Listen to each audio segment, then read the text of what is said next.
אני קופץ ראשון. רגע אחד ארנב. עוצרים במקום. כללים? אוי לא. יש כרישים. אין כרישים. מפלצת חמודה, חמוד. אני כמו גלידה וניל. אין כרישים, מפלצת חמודה. אבל... טוב, מרחנו קרם. עכשיו אני הולך לקפוץ לים. ורק כשמותר לשחות. ראיתם את הדגל? מדויק.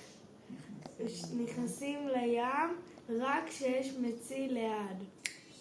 לא כל כך מהר, מבט אחד למעלה. ציפור. מטוס? או סוכת מציל. דגל אדום אומר שהים מסוכן ומותר לשחות בזהירות, ואם הדגל שחור, הים אסור לרחצה.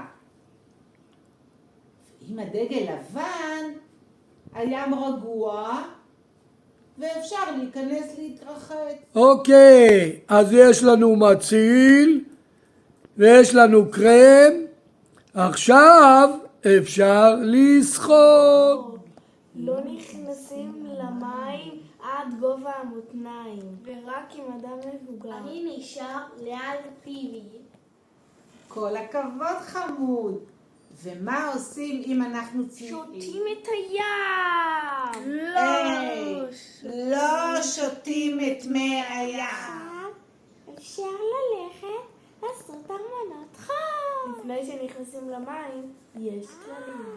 הבנתי, הכללים שלנו בקיצור. אז שכולם ידעו, הכלל הראשון שלי, שומרים על הראש והאור, שמים כובע ומורחים את הגוף בקרם הגנה.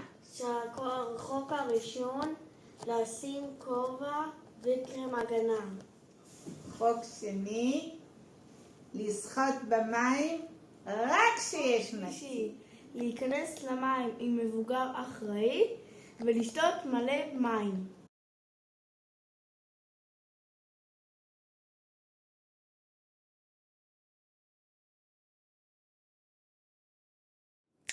כן, איזה כיף!